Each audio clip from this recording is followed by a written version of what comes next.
Good evening and welcome to Slam the Gavel, the show that tells it all regarding family court, other court issues, as well as CPS. I am your host, Marianne Petrie. You can find me, my books, and blogs on dismantlingfamilycourtcorruption.com and on Amazon. You can also find me on YouTube at Slam the Gavel. Please like and subscribe. I have a return guest on. I have Debbie Carroll and her friend Penelope on. Debbie Carroll was last on season 5, episodes 167, 180, and 198. Now, we're going to talk about Colorado, from failing to investigate registered sex offenders to never responding to reports to the Ombudsman, from fraudulent allegations to arbitrary restraining orders, from ripping children out of the arms of the safe parent and returning the little ones to fend off abuse all alone. The family and juvenile courts of Colorado not only fail children, they destroy families, futures, and generations. They continue to grow their businesses while forsaking their duties. And I've got Debbie Carroll and Penelope here. They're going to expose their stories and talk about strategies used against families and explore ways to expose the fight, the courts and their henchmen, and that includes the police department and the Department of Human Services. So I welcome you, Debbie Carroll and Penelope. Thank you for coming on Slam the Gavel. Thank you, Marianne. And I just wanted to have you explain a little bit to Penelope about your writing and your projects and your efforts and how much work you're doing with your podcast or video cast and other sources, other books that you're writing and stuff. Oh, I have been busy. I have written this book first, Dismantling Family Court Corruption, Why Taking the Kids Was Not Enough. That was written in 2020, followed by Cry Out for Justice, Poems of Truth, if you like some entertaining poems. There are some curse words in there. They're not all depressing, some are funny. And there's Raised by These Wolves, Child Trafficking Within the Foster Care System and Court System. But this is volume 2. And of course, before that came Raised by These Wolves, How Family and Federal Courts Are Failing Our Children. I'm starting the 5th book and I'm just starting to enter stories in. So this will keep me busy for a little while. Wow. That's what I have been up to. She's very creative and she's also an artist. Nice. So Definitely. I'm going to get started here Okay. with the Colorado crimes against children. And I have a few things before Penelope is going to really start telling her story. So I'm just asking everybody to be patient and to hang on. What I really want to say is I can barely believe the truth of what's happening to families through the courts. The definition of the word fraud is to create a problem and then have the solution to fix it. That's racketeering. The word fraud is to misrepresent your intentions for personal gain. And our courts are doing both of those. They're creating the problem, and they have so many agencies and so many supposed citizen review opportunities and oversight of CORA, Open Records Act, and DORA, Department of Regulatory Agencies. It's all hiding an incredibly evil business that are using children to extract money from the families and to extract a dangerous future for our entire society. Oh, yes. They are creating broken children. The parents come in, they're parents, they're regular people. Some of them have problems. I think that this has been going on for generations already. The foster care system really got off to a really powerful start. And once the Clintons got hold of it in the 1996 elections and some of their bills, they also created these third-party funding businesses. And so they've got funding grants that fuel pathological people, pathological situations. We're going to cover some of that today. And I want to start with sharing my screen here with the case that happened. And I have was personally acquainted with it because it happened 2 blocks from my home. Mm. And I didn't actually know what was going on until killer Oh, wins custody of children after 10 years in prison. Guardian fights the decision. This article came out in 2013, May 7th and 8th of 2013. And at that point, the murders happened in 2003. oh. And when the dad had served 10 years for killing 2 people, he got out and he immediately wanted his 2 children back. They were babies when he went to jail. Jeremy People served 10 years in prison for 2 murders at a Lakewood, Colorado apartment complex. The 2 killed were not his only victims. When he was imprisoned, Peoples left behind 2 children who were only babies at the time. It will tear my heart out, said Maria Pollock, Peoples' sister. A court granted her guardianship over his 2 children, Roman and Celestina, after their father's incarceration. Pollock raised the children, and when Peoples was freed from prison, he decided he wanted his children back. I don't want them to go. They aren't my nieces and nephews. They are my children, said Mhm. Pollock. Last month, Magistrate Ruben Hernandez ordered Pollock to give children back to their father. Give them back to a murderer? That's what that paper says, Pollock said, referring to the court's order. The kids don't want to go either. We don't know this guy, one said. We don't want to go, said the other. The children say they've only seen their father 5 times over their entire lives. Pollock believes her brother only wants his kids back to avoid having to pay her child support. Mhm. These are difficult cases, said probate attorney Julie Graves, who reviewed the order. The order is well thought out and well reasoned. Graves says the parent-child relationship is sacrosanct. Fox 31 Denver spoke with other family members who say Jeremy Peoples is trying to get his life together and they support him getting his children back. Some family members also dispute that Pollock has had the children since Peoples was incarcerated. They say Pollock has only had the children for 7 years. Pollock is trying to find a lawyer to help, but as it stands, she'll be forced to give the 2 children back to Peoples on May 31st. I want to look up the meaning of the word sacrosanct, because if I have ever heard Mhm.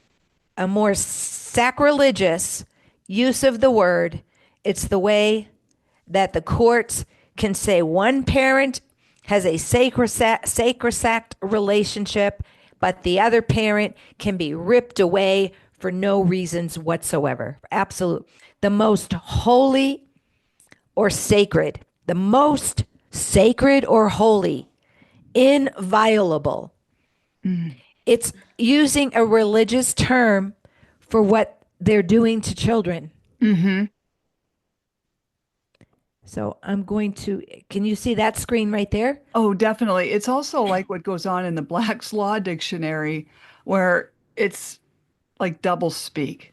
Yes means no, no means yes. Have you ever looked at Black's Law Dictionary? I have looked at It's Black's very Law's dictionary, frustrating. but this is a religious term. They're speaking about Mm. religion and they're giving a murderer his children back. And they're using the term that parent bond relationship is so important that even the sister who raised him is not as important as the man who killed people. They're defiling the meaning of a word that means holy Hmm. is what I'm saying. So the other thing I wanted to mention is I got to move this so I can pull it up. I am looking for my website. And my website is consideration.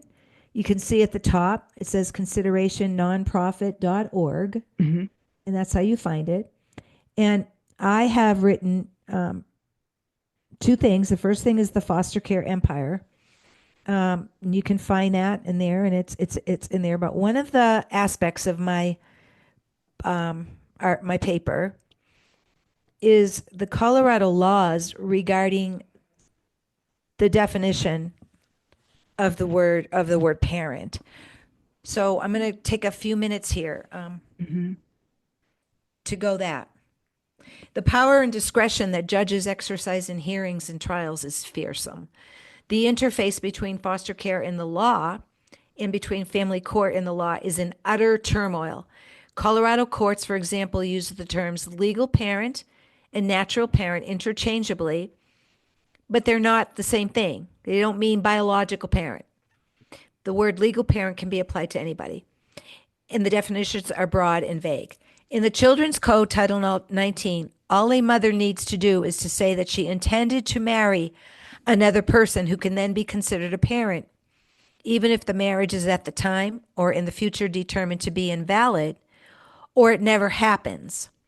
As long as she considered to marry the person, that person can be called a parent. Look at how Colorado Statute 19-1105, the Children's Code, removes the word mother from the law. Excuse me.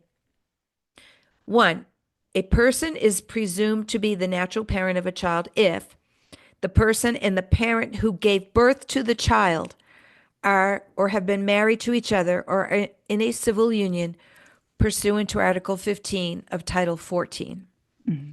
Colorado uses the term legal parent and natural parent interchangeably. Oh, I already said that.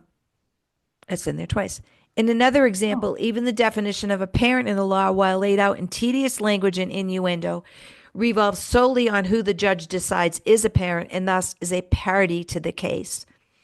Colorado Statute 19-1-105 also determines who a natural parent is. One such enigmatic definition at 19, you can look it up, 19-1-105 3D, is a person is presumed to be the natural parent of a child if D, while the child is under the age of majority, the person receives the child into the person's home and openly holds out the child as the person's natural child. This presumption is so potentially dangerous that it is difficult to imagine any biological parent losing a child under the shadow cast by this law. What that law means, well, if the child's under the age of majority, the person receives the child into the person's home and openly holds out. That is the same definition as a common law marriage.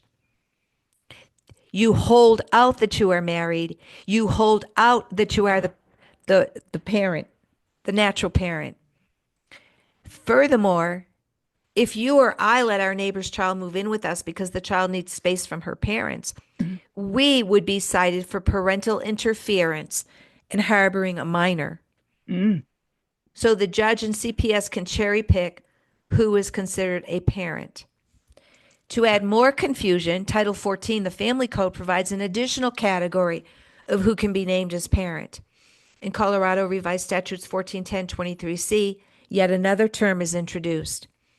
A psychological parent is defined, C, by a person other than a parent who has had the physical care of a child for a period of 180 days or more, if such action is commenced within 182 days after the termination of such physical care. Mm-hmm. So if a child is living with the above-mentioned person and the parents want the child back, that psychological parent has to act within 6 months of when the child stops living with the psychological parent. That's it. There are no minimal qualifications in these laws which safety, financial stability, or psychological health requirements that a judge must consider. Nothing. In many cases, judges give children to non-related persons who have outrageous backgrounds. Naming non-related persons as parents allows the state to expand the potential pool of who would be responsible for child support. However, it also provides the judge the discretion to give children to unsavory individuals. It is clear that the parameters for who can be made a parent are muddy and obtuse. However, that goes into revenue maximization. But what I want to do is I want to show you the 1-2 punch. The 1-2 punch comes up in the memorandum of procedures. So now that we know then anybody can be considered a parent. We're looking at volume 7, which is page 7, and we're looking under concurrent permanency planning cases. And I'm going to show you risk factors. I want to go just a little one more line down. So this is CPS. However, the law applies in family court, and the way I know the law applies in family court is that I go to court and I watch what happens. And if it's a family court case and CPS is not involved, they do the same thing. Look at what it says. A risk factor includes a history of prior involvement with DHS for similar issues. That means any person whose child is taken from them for foster care, if they've ever had foster care in their lives before, or any relative, mother, aunt, stepsister, cousin, great grandmother, anybody, they may not get their kid back just because they're a repeat foster care person. So I call this foster class warfare. And what I want to also mention is that there's so many people out there who don't want to hear about this. They think what happens to these people happens because it's of their own personal flaws. The people's flaws. They don't know that it's a policy to remove generations of children, take them away from their families, and then blame them that they don't know how to raise children properly. In the past, they used to try to help these families. Now, it's all out. Take the children that are adoptable and put those children into adoptions. The second part is a history of severe physical abuse or habitual pattern of physical injury toward the child or sibling. That's what they say, but that's not what they do. And the last one is a history of, it's not the last, there's more, but the ones that I focus on, history of sexual abuse where the perpetrator is in denial. Anybody know what that means? You want to try, take a stab at what it means to, if the perpetrator is in denial, what it means? Does that mean They that deny that they abused the child? What do you think, Marianne? If they're in denial, they don't get them back, is what that means. they're believing that nothing ever happened, right? Nope. But it did happen. I touched my own child. I'm so sorry. I admit it. Can I have my child back? Yes, you may have your child back because you have admitted to touching your child. You get your child back. That is a policy. This was written in 2003. But we have to remember, we're talking about a risk factor where one parent, we are talking about these parents who they make parents who are sexually assaulting the child. They now qualify, if they admit to it, to get the child back. If that's not the most dangerous setup I have ever heard in my life, where the judge can say, oh, so I'm going to tell you a little story that I know about. I've been involved in a case where the mother was actually a 15-year-old when Columbine happened. She didn't go to Columbine. She was there to take a math exam because she was a genius. It happened to be on April 20th, 1999. She was in the cafeteria when Dylan Klebold and Eric Harris came in, and she was caught by a boy who fell on top of her having been shot. And 3 hours later, before they ever came in and got those kids out of Columbine. You all know that? It took them 3 hours. They didn't know what to do. They stood at the door and heard the gunshots and didn't go in. So Jefferson County, Colorado has a pretty lousy reputation. And Colorado's not looking so good. Anyway, this mother went on to have a lot of health issues, mental health issues, some physical health issues, and she got addicted to drugs, prescription drugs, and she proceeded to use drugs, and she proceeded to continue to drink, and she had a baby. And that baby and the father cleaned up his act, and grandmother tried to get that baby. And father ended up getting the baby. Mother did not. And 8 months after getting that baby, the father decided to ask grandma to please help with daycare. And so grandma and the father were raising that child. He was 7 years old at the time. At 5 years, when he was 5 years old, his mother had another baby, and she moved in with a man who was 64 years old. They live in a trailer park.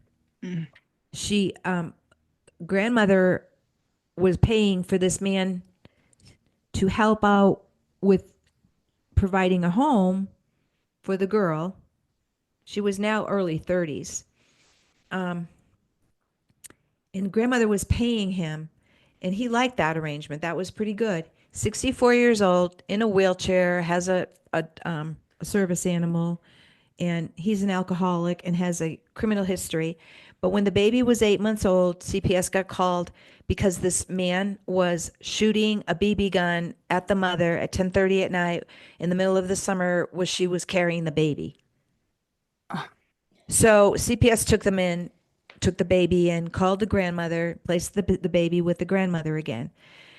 So he would be with his brother, his half brother, and his grandmother. And for 2 years, the judge made the boyfriend, now, this guy's now the boyfriend, a legal parent in the case.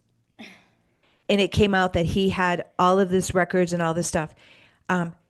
They were doing drug testing. Mother apparently cleaned up her act. She went into a halfway house, and grandma was raising this little boy, but they were giving that baby 32 hours of supervised visitation a week with both the biological mother and the legal parent, who was 64 years old, comes into court drunk, holds a picture of the baby, shows a picture of the baby to everybody who will look, has his service dog with them, and they want to give this man custody of the baby. They are still fighting for custody of the baby. So grandma has the child. We don't know if they were slipping something to him. He comes back screaming from these supervised visitations. He can't sleep at night. Grandma fell and broke her arm, and I ended up sleeping on her couch for 19 nights, trying to help her with the baby. And she was in a cast, and she couldn't lift him. He was 2.5 years old at that time. She'd have to get him dressed and send him out 4 or 5 days a week for supervised visitation. They had to make up the time this alcoholic man missed visitation, and the court was giving him make up time. And the baby was not responding well, and he couldn't sleep. So as it turns out, the grandmother couldn't physically maintain the baby. They had already, I will say in Jefferson County's favor, they had allowed the baby to go with the uncle and his wife, who had just had her second son, and see if they would adopt him. Well, he didn't sleep, and they couldn't do it. They tried. So they did try to do a kinship placement. I will say that in their favor. But the last part of the story, the most recent part that I know about, is that the mother was doing great in the halfway house, even though she wasn't passing all of her UAs. But she was still doing great. They weren't even going to do UAs anymore. They were making plans to give her the baby, and they were not ruling out the 64-year-old man as a potential 50-50 custody sharing. That's just a story, right? That's just what's happening. If that's not dangerous, if that is not a situation like we think like that's really an impossible situation, and I look at the impossibility of these things. Grandmother maybe if she had had the right kind of support and had some help with the baby, could have been able to take him. But um, think about the time that went by, 2.5 years of getting the money for that baby, which I say is $16,000 a month. So that's one story about if grandmother had gotten that baby immediately, she would not have been so injured. They drained grandmother. They took every ounce of energy she had, and then she tripped and fell over a wire where they were redoing her roof. If she had, her plan was to get the little boy and then move to the other state with her son, and they would they would be available to help her, but she would be in charge of the baby. So that's just the story. I want to move into the part about a history of sexual abuse where the perpetrator is in denial, and talk about the way that those cases unfold. Because I will tell you that I know at least 100 cases where the mother is complaining to the courts, to the hospitals, to the police, to CPS that the child is presenting as hypersexualized, very afraid, unwilling to go to see the other parent. And I also want to make it very clear to our dads out there that are fighting from their end. They're good dads. They are watching their children be placed into the homes of perpetrators, and they're powerless to do anything about it. It happens that the moms and dads who are truly caring about their children need to be able to work together to stop this. So I'm going to turn the mic over to Penelope. She does not want to be acknowledged, and it's really important for her and her child and her family that her anonymity is preserved. So I'll ask you the first question. Okay. Penelope, please start off with the age of your child and what um, where she currently goes to school. If you could start with that. Okay. Um, right now, my daughter is 7 years old, and she's in the BVSD school system.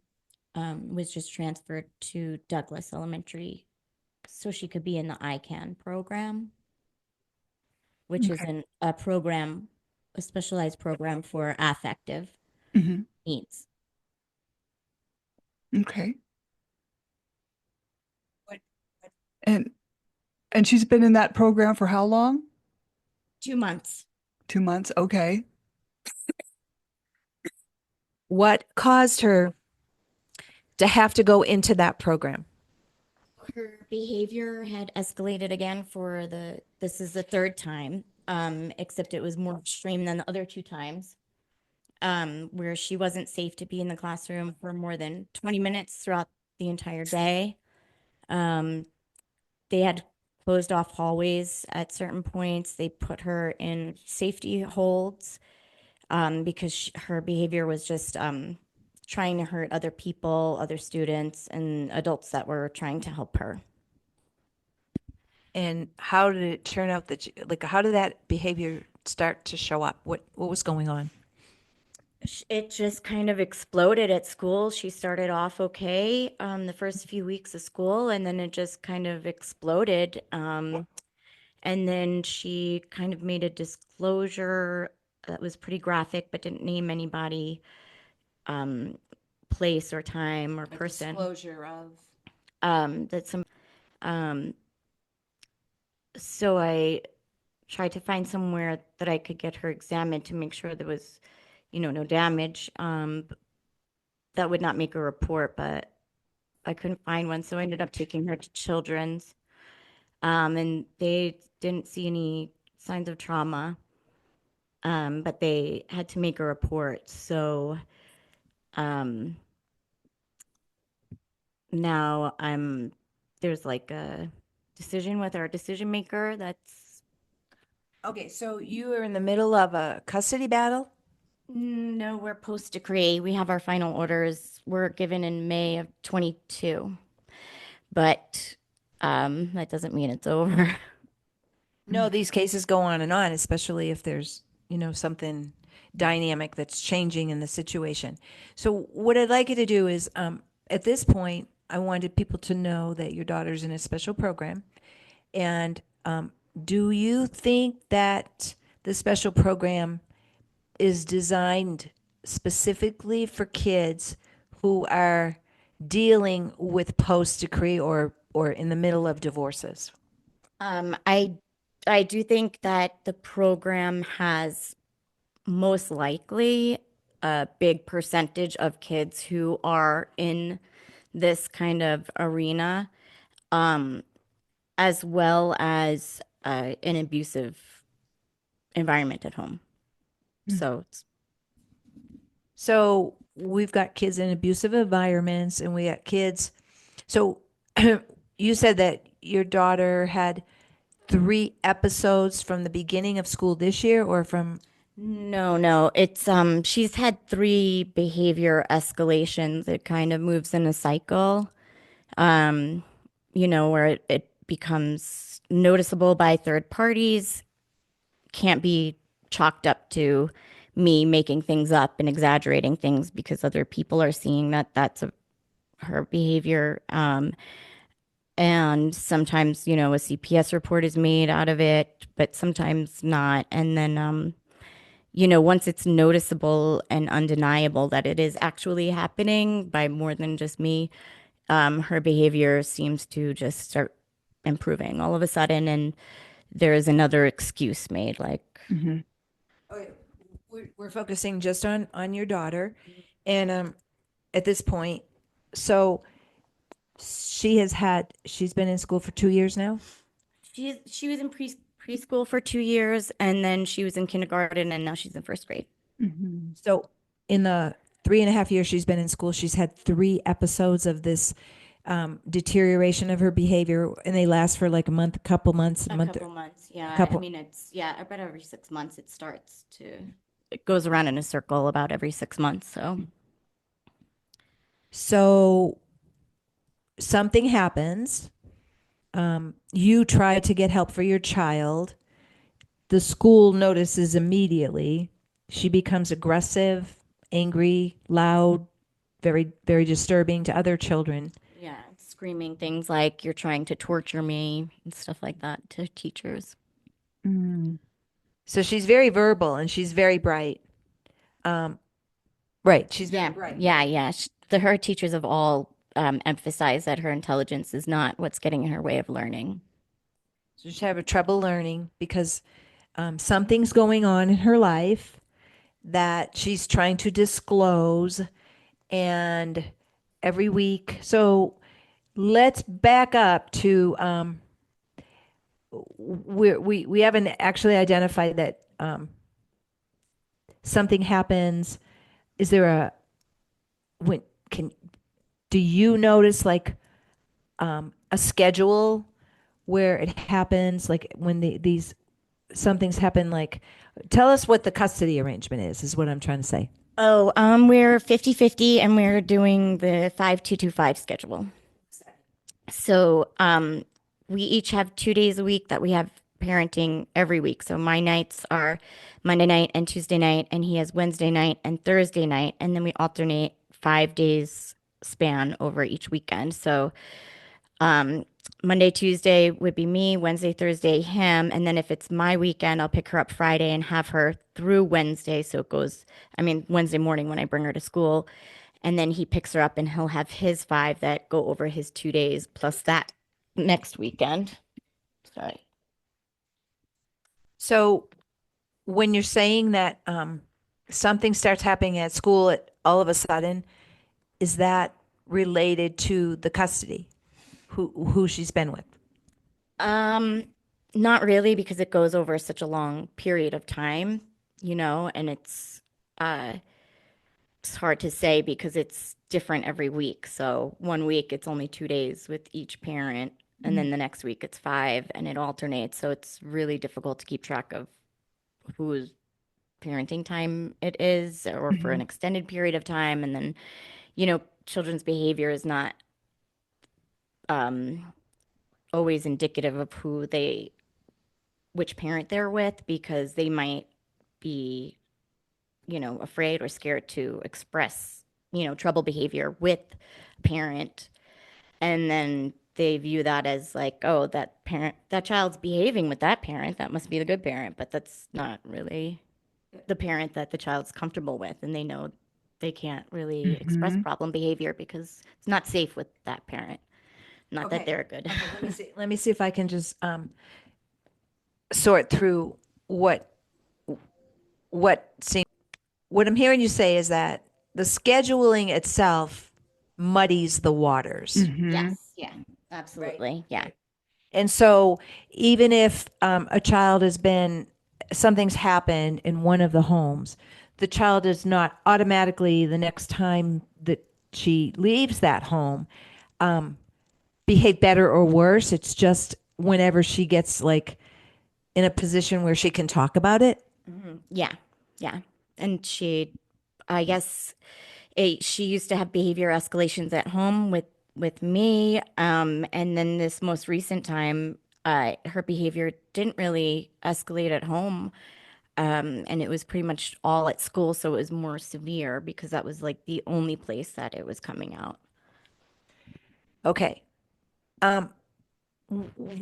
One of the things that struck me when I had spoken with you before is how much your daughter knows about her private parts.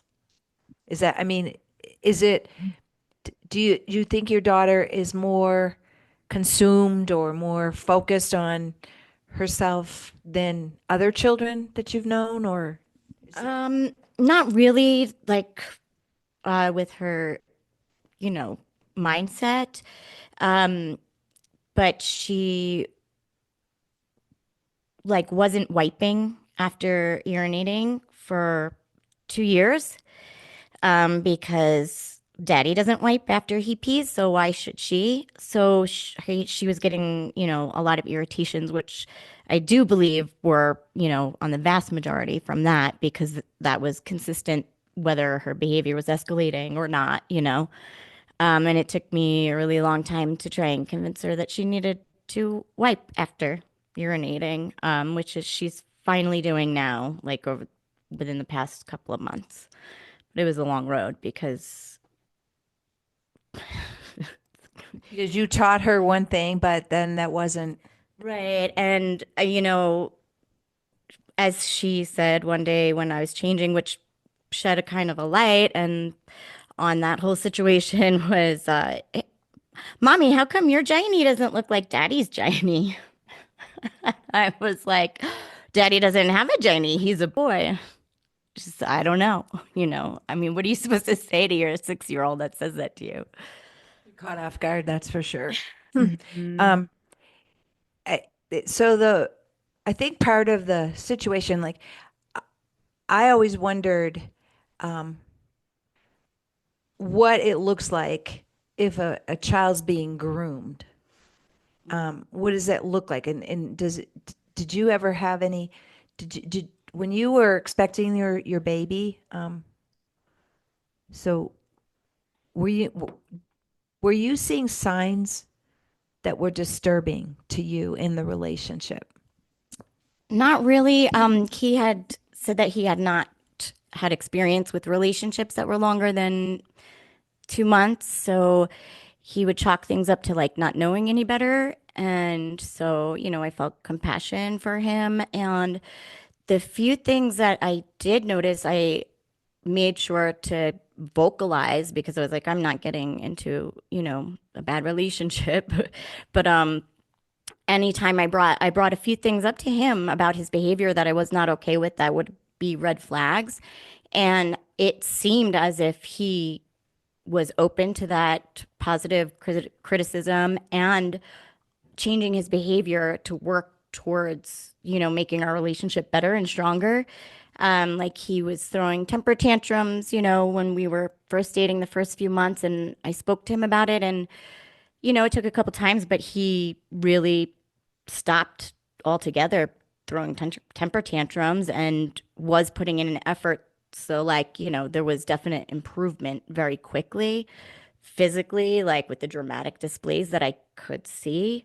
So it seemed like he was, okay, not perfect, but he's willing to work. And then if you're both in it together and working, then it's not going to be bad.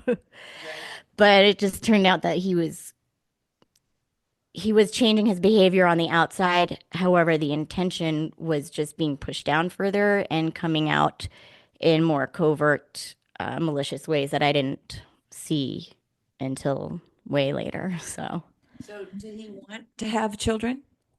When I told him that I was pregnant, we were both working part-time, and just about paying the rent. So when I told him, I was a little bit nervous, and he started leaping around my studio apartment saying, "Baby, baby." And I was like, oh my God, this guy has no idea like how much work a baby is. But he's excited. So let's, look at the positive. Um, and I had a conversation with him that, it's going to become a point where I need to give birth. So, like, one of us working part-time is not going to be enough. And, got to basically using soft language to say, step up or step out. But later that conversation was interpreted as him trying to convince me not to have an abortion. So, which is not at all what it was. Yeah. So he seemed excited and like overly excited. It was weird. How did he treat you when the baby came? After the baby came, he I don't know. He just would scream at me while I was holding the baby. He started, for the first 2 weeks, I didn't even put her down after I had her. And soon after that, babies cry to let you know that they need something or they make a noise sort of like that. And every time she would make a little noise and he was there, he would like verbally attack very aggressively and accuse me of doing something to make her make those noises. And if I know so much about kids, how come she's always crying? And like she really didn't cry that much at all, compared to babies, that I've had experience with before.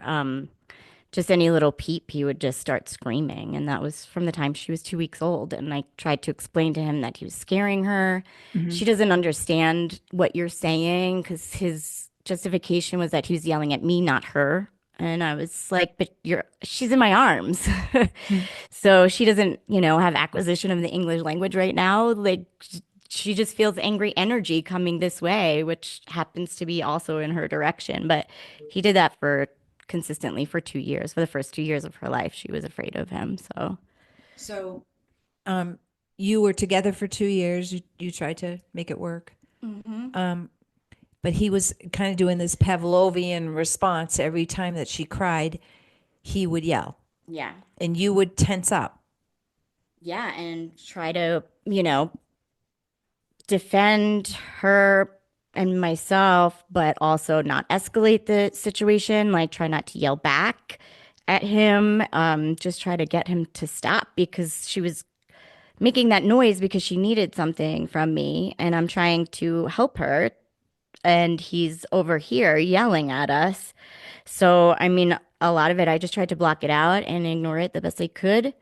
Um, and not really try to make sense of what he was saying because it didn't really make sense. And past like a surface thought, I just said, not going to pay attention to that right now until I'm done breastfeeding. And then I'll pay more attention and figure out our relationship problems. But right now, the baby's number one. So I just tried to ignore it. Mhm. So, did you have any questions, Marianne? Were there any red flags when you were dating him? There were just like a couple of little red flags, but I brought them up to him and we spoke about it. And he actually made changes in his behavior to address like those red flags that I had brought up. So Mhm. it seemed like he was willing to change. And then, I mean, I we were dating for 5 months when I got pregnant. So after I got pregnant, then it started to show more red flags, but I was already pregnant. So I was like, well, he's really excited about the baby and he really wants to make it work. So, Mm. we'll make it work. Yeah. Mhm. What's that psychological term? You're rationalizing. You're Yeah. rationalizing, Mhm. looking for the good things and hoping. So, what caused the break, and how did things go with the parenting at that point? Um, well, it just became apparent that he was doing the same things actually just in different ways. And I recognized that. I got professional help to let me know. And You talk about the temper tantrums. He just wasn't screaming about them, but he was still. yeah, I mean, he was screaming at me, but he wasn't throwing temper tantrum. I mean, like when I say temper tantrum, it was like a 4-year-old temper tantrum, not a 2-year-old temper tantrum where his whole body is on the floor, but he was stomping his feet, ripping, stretching his clothes, like, you know, flailing his arms up and down. It was a 4-year-old temper tantrum. So those stopped, but then he was just more, when he would yell, it was more aggressive and rageful, and the gaslighting and trying to convince me that I was crazy and all these things, you know. Mhm. And basically, I just saw that he was doing the same things, maybe in different ways. So even though he said he was changing, he wasn't really changing, and he kept doing the same things. But you already had the baby, and And I had the baby, yeah. And what he really started to, when she was 2, he finally recognized that, oh, she is afraid of me. And it was, he sulked on the couch and he paced back and forth in the apartment for about 2 days. And then all of a sudden, it's like he woke up a different person, and his, all of that came out in a different way where he was going to be present in her life and the fun parent and make me the bad parent. Mhm. And that's like when that started really intensely. And he was, threatening to take custody if I'm more than welcome to leave. But if I ever try to take her, then, he'll go to custody, he'll get the custody and convince everybody all of these things. And then found videos of him rifling through my drawers trying to, fabricate evidence to support these claims, which he didn't really find anything, but it's did you literally have a camera in the room? no, no, I found a video on his phone. He was taking a video of himself going through your stuff. Yes. Mhm. Saying like, oh, I think my wife has blah, blah, blah here. And I mean, he was finding things that were not supporting of his claims, but I found that and I was playing it one night and I was like, what is this? Oh, that's not what it looks like. That's not me, he's telling me. I'm like, this the video right here. So, so you decided to leave. Yeah, so we went to New York and both of our parents live there. So we had a lot of discussions before we went to New York about how the trip was going to go. And it was kind of in the back of my head, like, okay, well, if he follows through, then that means he's really willing to work on everything. But if he doesn't follow through this time, and, then I know it's just done. And I just really thought I made it too easy for him. I just didn't really think he wasn't going to follow through, but he didn't. And his family ended up like ganging up on me and not allowing me to leave for a couple days. So that was really intense. And I left finally after the 2 days and never went back. So you left from New York. I stayed with my parent. I went from his parents' house to my parents' house, and I stayed in New York. Yeah. Um, all right. I had a neighbor watering our plants in the apartment, and she had a little boy about the same age. We would have play dates, and we got a little bit close. So I actually had her go into my apartment and pack up all my, great grandmother's jewelry and all my jewelry and everything, and send it to me in New York overnight. Then you come back to Colorado. He came back to Colorado, yeah, and he didn't notice the damn thing. Hmm. Oh, so he thought you were staying a little bit longer? Yeah. You just led him to think that you were staying longer? Hmm. Uh-huh. So he came back, and then when did like who filed or what happened next? That was August 14th. I went to my parents' house and I think he went back home the next day. And then I was served papers on September 1st or 2nd. So I was there for a little while before I Not had the very long, papers. just 2 weeks. Um, yeah, I guess so.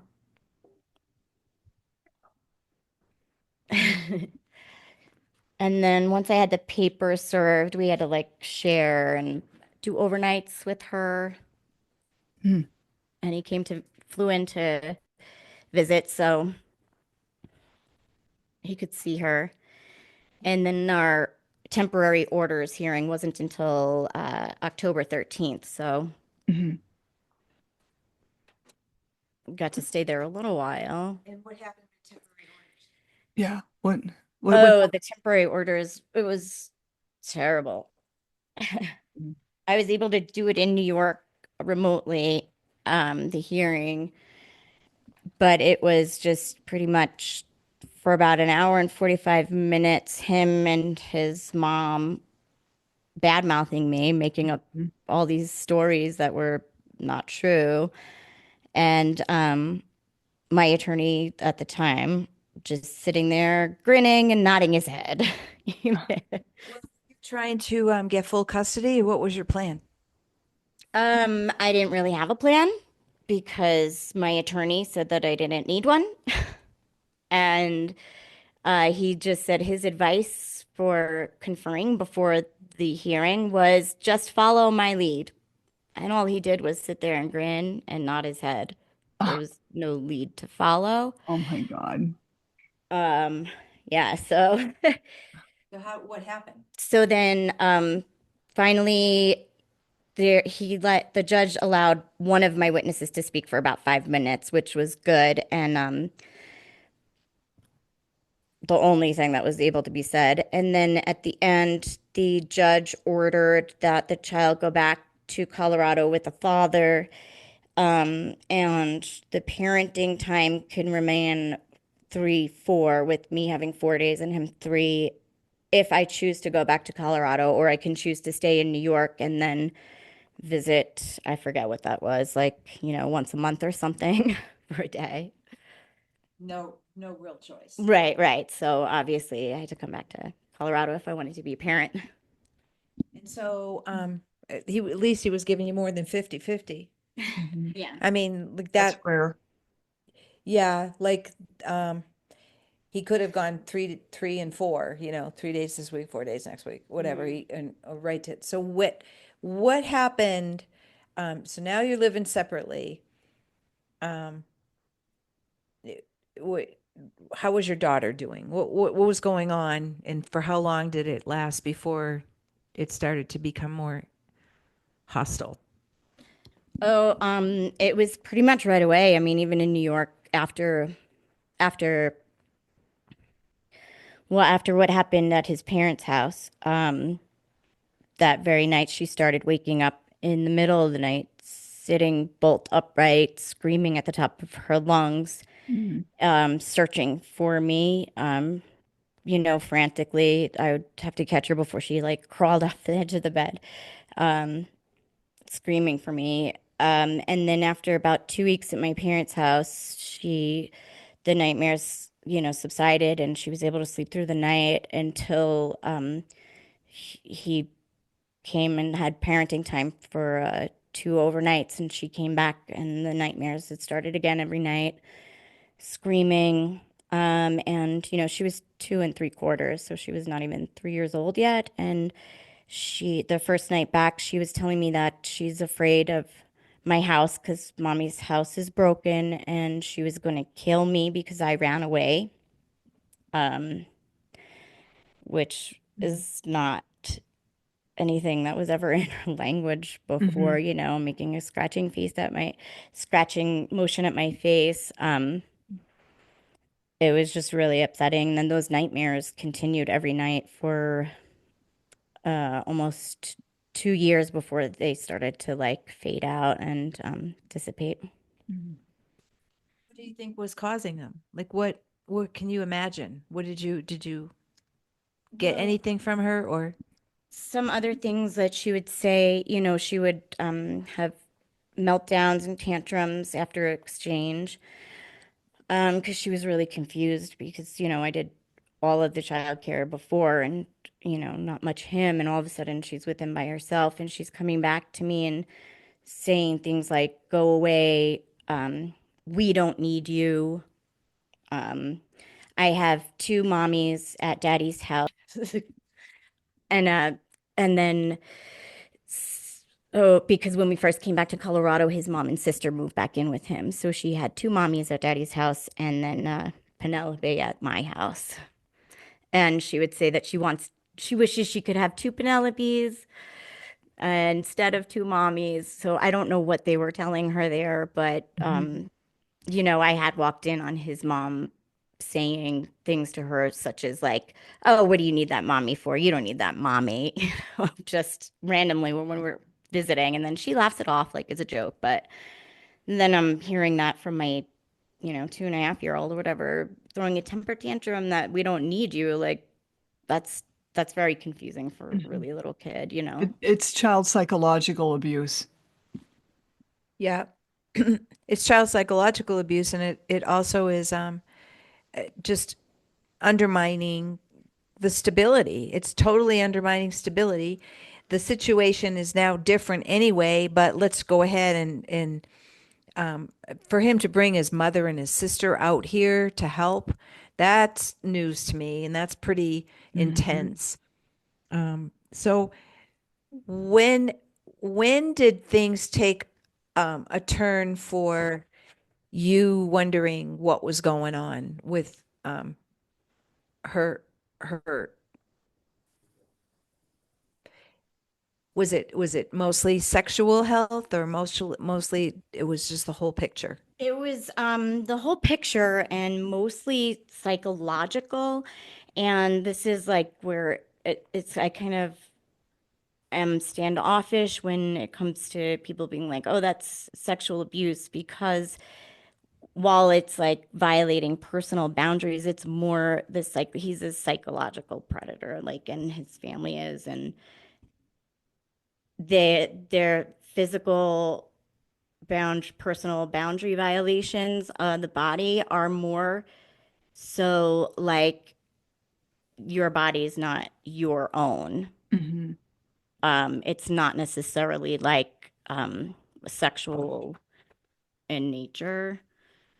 It's just like to kind of reinforce or enforce onto her like the enmeshment and codependency stuff that goes with that kind of a dynamic, I guess. Can you explain what you mean by enmeshment and codependency? Like there's no boundary, like there's no autonomy, like your body is my body, and there's no reason why you should have any privacy about anything, including like your thoughts or how you feel. And I should be able to tell you how you feel if I don't agree with what Mhm. you think you feel. So, what did you try to do to get her to be safer? Um, well, I talked to therapists about things that she was saying, and they would have suggestions to try and help, do what I could from my end without, um, involving him really. Um, Sometimes there were like reports made from me seeking parenting advice because she was, doing things that are not within the normal range of parenting Mhm. Like what? issues, like insisting that she sits on my lap while I'm on the toilet. And that was an issue for a few years. And she would equate that with not loving her and saying, you don't love me because you don't let me do this. Daddy lets me do this. How come you don't let me do it? So I don't know if, he's does things that are not within normal I don't know, normal range of behavior and then says like, oh, this is because, I love you and nobody else does or Mhm. something like like that. that. Yeah. So she's so young. She can't really so Mhm. it just sounds like he's confusing her, he's giving her Mhm. information that is kind of odd, if not perverted, Mhm. just starting to make normalize things that are not normal, but Mhm. that he wants her to think are normal. He's confusing her. But why do you think she resists? Like where's the the acting out coming from? Well, because she, has time with me and I'm not, doing bizarre things and I'm trying to, instill her autonomy and support her intuition and deductive reasoning skills, as much as appropriate for that age. But, asking her questions and I don't know. Does she respond with artwork at all? Um, Not really. She's getting into crafting and being artistic now. But she didn't used to, so more, she likes to do that stuff, but I don't see too much coming out in her drawings and stuff like that here. But she's verbal. Yeah, oh yeah, she's always had way so many words. I just always it was just me and her since she was born. I didn't have anybody to talk to except her. So, you know, I mean, I would just vocalize every single thing I was doing with her. Mhm. Um, Language rich. yeah, so she's always had plenty of words to express herself. Well, so what's going on with the court situation? Like so you've indicated that she's had three major, um, sort of like meltdown periods, and she was acting out more at home, but then she would sometimes just go directly to the school and not talk to you about things, which I think personally that's pretty awful because when children try to reach out for help and they don't get it, then they can, lose faith or they can lose faith in the person that's supposed to help them. How do you feel about that and what what's going on with the courts? Yeah, I just try to, kind of let her know, but not scare her that, I try to do everything that I can, but I tell her that I'm working with a big group of mommies that want the courts to listen to the kids, but the courts right now, they don't really listen to kids. So, or mommies, but so we're working to change that. And I don't know why some of these decisions have been made the way that they are, other than they're just not listening and we're trying to work to make it better, because I can't. What decisions are you talking about? Um, like she'll ask why she has to spend so much time over there Mhm. at her dad's house and why can't she spend more time with me? And she's asked that for, ever since we started doing this.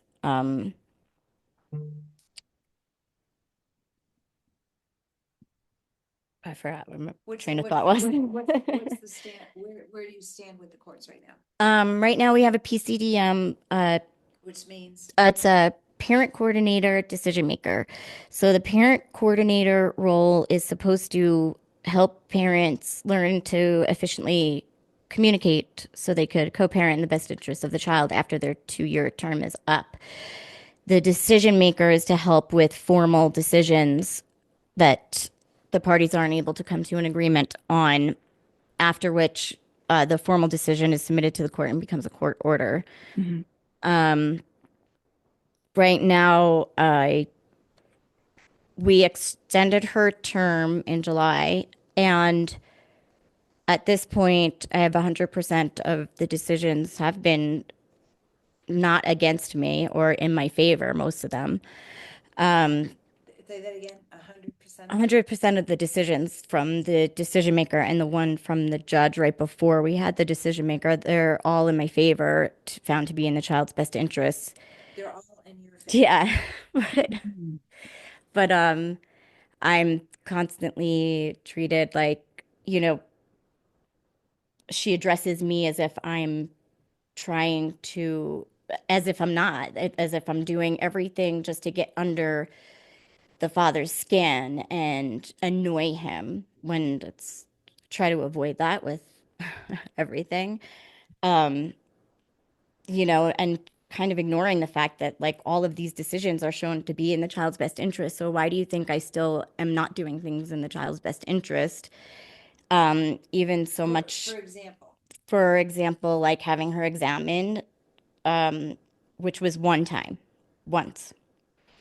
However, in these documents that the decision maker has written up more recently, one document repeats 13 times in one document that I've subjected the child to traumatization by taking her to multiple practitioners and having her examined so many times. And she just repeats that over and over when it's one.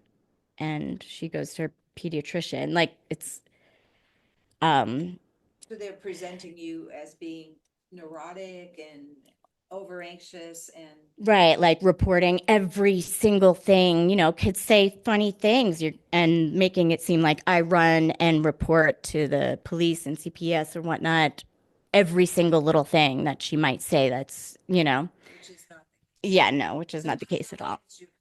So right now, luckily I've retained an attorney that actually seems like she's does what attorneys are supposed to do, and she Mhm. understands the situation for what it is. So that's a big change. Mhm. And right now, there is a formal decision that's been requested that violates my First Amendment rights, my basic human right to seek medical mental health professional care, and also the federal mandate on child abuse reporting.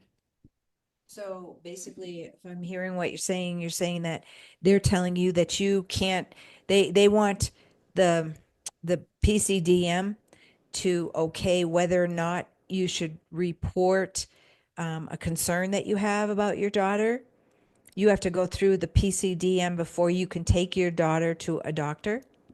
That's what the decision is requesting. Yeah. And that I'm not able to speak to anybody that I know is a mandatory reporter about anything that I know will make them have to report something. So it sounds to me like what they're doing, see if you agree, Marianne, Mhm. is that they're giving mom's requests some credence, but bad mouthing her throughout it. So at any given moment, if they have to, they can say, well, this is who she is, and this is what the way she's presented to us. And just, whenever they're ready, when they get good and ready, they're going to be able to say, well, this mother is causing the problem, and it's in the mother's head, and she's putting it in her daughter's head, and it's not, there's nothing untoward going on here. But they're basically trying to accuse you. What do they call it? Intergenerational trauma? Um, I think they're just trying to accuse me of like parental alienation and traumatizing my kid by taking her to doctors, like various doctors, but she hasn't been to various doctors and various exams, but there have not been various exams. So I want to read a text message I got today from another mother who's going through the exact same thing. This mother has told me that her daughter, she had to bring her daughter to the SAFE Center. That's sexual abuse reporting. They're going to talk to her. And let's see. Colorado has so many instances of these kinds of problems in the courts with the moms complaining about what's going on in the court. Because as you now know, they return a child to a parent with a history of sexual abuse. That's the danger. That's the crime that I am trying to expose Mhm. in a big way. So it's at 405 South Platte River Drive in Denver. They have a facility where a police officer witnesses and a medical examination of the child. And the police officer says, so I sent this mother with the memorandum of procedures and told her that she knows to tell them that they know the policy is to return a parent to a parent, a child to a parent who admits to sexually assaulting the child. So they're interviewing her second daughter, and who is the biological daughter of her ex. So she says she told them, I don't feel comfortable or safe at this safe house, this safe place. It's not a safe house. It's a specific facility that our government in Colorado has determined a need to build, to fund, and to put in personnel. And this is where they go and they get an evaluation. She goes, because every time I brought this situation forward, they punished me legally or threatened to, not the specific police at the safe center. And she's, but all these agencies put together, I don't really know what to do. And so I contacted her about coming on the show because I thought if you have two mothers telling the exact same story, and this is what she says. CPS gave me full legal and physical custody of my daughter. Then they made a finding against me for emotional abuse, saying I was responsible because CPS and the dad's lawyer and the cops excessively interviewed my daughter over the past few years. I even got fired from my job as a teacher. I appealed it and my attorney is representing me. CPS also opened a DNN case against me and her dad. It's so ridiculous. But I'll give you a call Monday to fill you in. So I'm saying that this is a big business in Colorado to maintain this incestuous policy that has been around since family court started in Great Britain in the 1600s, where a man's home is his castle and he can do whatever he wants to whoever he wants in his castle. And this is being protected. It's outrageous. It's not only the case that I've been on your show about before, where the 4 children were given to 5 sex offenders without CPS investigating, moving from the dad who was safe into the mother's home with the mother's boyfriend who is a registered sex offender and the aunt whose boyfriend is also a sex offender. So you got 4 adults already, and they sex offended the oldest half sister, and she became a predator. So she's both a victim and a perpetrator. 5 adults continuously assaulting and videotaping and live stream to porn sites. In this, our state let the mother out on probation after 6 months in jail. They're grooming the mother to get her children back. So the aunt and the boyfriend and the oldest daughter are all missing. They're all registered sex offenders, and nobody knows where they are. But they kind of need them for the mother's boyfriend's trial coming up on March 10th in El Paso County, Colorado. We're trying to get people there. They'll know who we are if they come, because we're going to be standing out front, handing out information about not punishing sex offenders. This man has already been acquitted once of a heinous crime against the 8-year-old. And the way that they created doubt in the jury was they tried to blame the father, who has never assaulted his kids, or maybe it was the uncle, the other sex offender, because they blindfold the kids and they don't know who, blindfold and drug them. And then they force them, coerce and force, and videotape it. They're making money off of this. Who gets to see those videos? Why, the judges, the police, the district attorneys, they all get to determine the quality of the evidence. So that's what's going on in Colorado. Anything else you want to add, Penelope? Not right now. There's just like so much stuff Well, that it's hard. It's hard. it's hard to. It's hard to hear that this is a plot, this is a plan, this is happening. It's all, and to feel caught up in it. Yeah. I And mean, after I read Marilee's book, it seemed to me that because they, based on the same fact, the same misfact or non-fact that she had taken her daughter to multiple places, and that was the trauma when it was one time, which is the same here. And they just got enough court affiliates to say, oh yeah, she took her to multiple appointments when she did not. And that's, I see that happening in my case, so it's scary. it's all very scary. I just want to also point out that in the 13 years that I've been, 14 years that I've been an advocate against this, Mhm. they have changed from having just a guardian ad litem. Now they also have the PCDMs. They have a CFY counsel for youth, and I talked about that. That CPS will give a counsel for youth, especially if they try to transgender the children's genders Mhm. in CPS.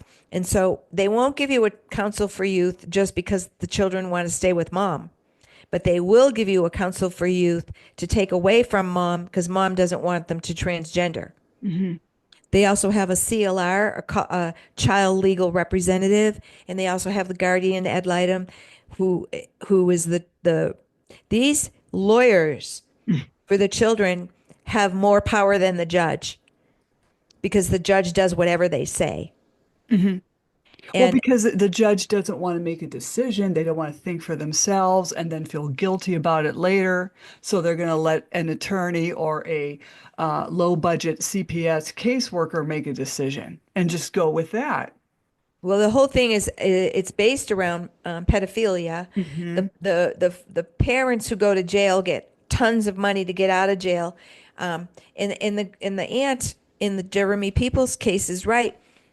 That dad wants his kids so he doesn't have to pay child support because the state, he'll never have to pay child support. Hmm. What they'll do is they fund the arrears, and he now has the kids, so they instead of giving the aunt the money for child support, they put it against his arrearage of Hmm. child support that he couldn't pay when he was in jail, and the state gets 100% match for Hmm. all arrearage.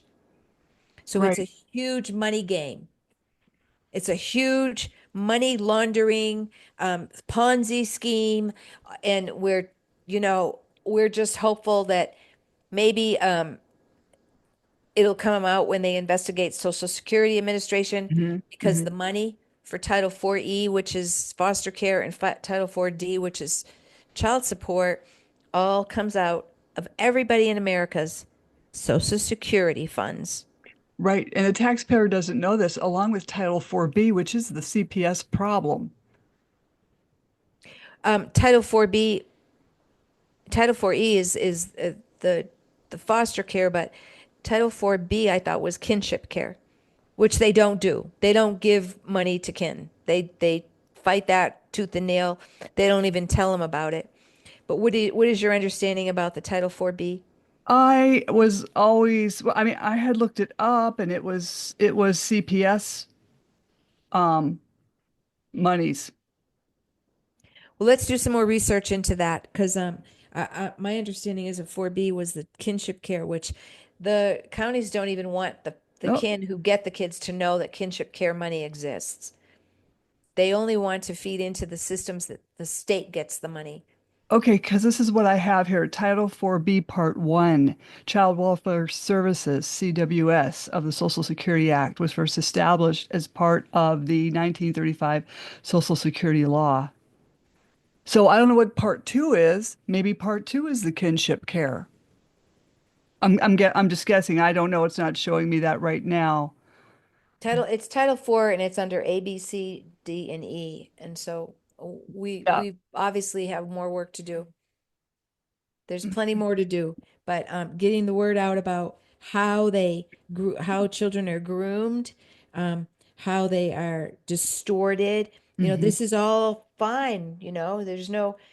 There's if they can't prove anything, I always thought it'd be easy to prove that a child was being like abused in that way. But apparently it's way more difficult Mm. than we know because they make a big thing out of it and they can't prove it happened. You can't prove it happened. Um, I, a rash isn't enough. I have a case where the kids all got herpes. The two kids got Oh, herpes. That wasn't proof either. That guy that's got the kids. disgusting. That's disgusting. Yep. So it's going on, and I think that exposure. I think the documents alone, the the definition of what who can be a parent and the definition of what a parent can do if they admit. I think that alone is pretty incriminating. But Hmm. when you see the results to the actual children themselves, a 6-year-old who can't stay in school all day, that's frightening and has to go to a special program. The danger of these special programs is that that's where traumatized children grow up. They grow Hmm. up with peers that are also traumatized children, and that's a scary thing. Hmm. So, so I'm praying for Penelope and her daughter, and I'm praying for the other mom and her two daughters, and all of the families that are going through this. Um, got another case in Colorado Springs where the dad is being blamed of domestic abuse, violence, and there's never been any. There's never Hmm. been a report, but the court's just choosing to believe it happened, just like in this other one. Well, Something happened. it all fits into the Title IV B D&E funding. Yep. They want that money coming in. That's why these states are pulling in billions of dollars a year. That goes to that money goes to the state to run these court cases and to pay these guardians, the GAL, the CFY, the CLR, the PCDM, the CFI, the PREs. Um, Oh, and the judges' pensions. yeah, That's what also helps. yeah, I think that would be a really good thing to take away from these judges. Yeah, I think just high conflict cases But rev generate like right. $5.5 billion a year for courts and court affiliates, just the high conflict Well, cases. and what the judges need to know and the attorneys need to know is it really high conflict? Because what they're working with is personality disorders. So Right. they're passing that off as high conflict when they're dealing with a personality disorder. In fact, I was on LinkedIn and some guy wrote, I don't know why people are just going into family court. You don't have to do this. Just stay out of there. Well, if you are stuck with a personality disorder that enjoys going in there, you're stuck. You're constantly being run in there whether you want to or not, which was my Right. problem. You're required, you're Right. required to respond. You're required to get legal help. Right. Um, And my attorney at the time, Debbie, you'll love this. I said, as we were walking to the courthouse, I said, I hate coming in here. That's how I said it to her. And she looked at me, she goes, Really? Because there's a lot of people that love it. yeah. Yeah. Yeah. No shit. You Yeah. can't make this up. Well, um, we appreciate you taking time with us. I Oh, don't know. yeah. I don't know if there's anything else we had intended to cover, but it's a crisis out here. It is a crisis. I hope that, um, Colorado Supreme Court commissioned that memorandum of procedures in 2003. They've been doing this for a long time by policy. So yeah, that it's pretty bad. I mean, it's more than pretty bad. It's unbelievable that Mm-hmm. we believe that our courts are going to rain down justice and they're No. actually running human trafficking of children. Well, that's how they keep Yeah. operating like that, is that it's unbelievable to anybody else Yes. that's not in it. Right. Because there's a lot of people that don't understand us. Maybe they were lucky enough to have great childhoods and then they turned around and married a great spouse and they've been married for 35 years. They're not going to get this. It's if you've been married to a personality disorder and you can't stay in that situation, other people just don't get this. They're not going to get it. They're just creating more personality disorders. Right. I have a friend that read one of the reports against this little 8-year-old boy, what happened to him. And this friend of mine said, that's like these TV shows where they're locking people up and they're just like doing all kinds of crazy stuff. I go, yeah, the TV shows are mirroring and also giving ideas Mm-hmm. to what's happening to the children, what's happening to the people you can lock up in your home in the basement and nobody hears them. I mean, Mm-hmm. this is it. I mean, that's I think more rare, but I do know that there are people that hold other people hostage for long periods of Oh, time. yes. Yes. I've run into those cases as well. So Yeah. anyway, if there's no will to change things, you know, these people act like they can get away. In the 15 years I've been doing this, 13, 14, Mm-hmm. 20, 25, 15. I started in 2011, so 14. It's gotten much worse. Mm-hmm. It hasn't gotten better. It's gotten much worse. What they're flagrant. They think they can get away with whatever. We had the judge say, "Oh, doesn't matter if the media is watching this case." Oh, really? Mm-hmm. Yeah. Yeah. Well, but we have other media, and you're doing a fantastic job, Marianne. I want to thank Penelope and just give her this message. I really care about her, and I really Mm-hmm. worry about her child, and I'm trying everything to do for both of you that I can think of. Thanks. I appreciate it. I feel that and appreciate it very much. And thank you, Marianne, too. I've listened to your podcast way before Oh, Debbie introduced me to you, well, but thank you. yeah, and I appreciate it a lot. She's getting really big. This Marianne, she's getting really big, Oh. and I'm doing everything I can to facilitate that too. Okay, Oh. hon. Well, hey, don't jump off, you two, okay? Slam Okay. Gavel's a podcast to help the public understand what really goes on in these courtrooms. I'm your host, Marianne Petrie. You can find me on Spotify, YouTube. Again, please like and subscribe. Apple, iTunes, iHeartRadio, Google, and other platforms even I don't know about. Again, feel free to buy me a coffee to help keep this podcast going. Thank you, Debbie Carroll and Penelope. Thank you so much for your insight. You're welcome. Thank you.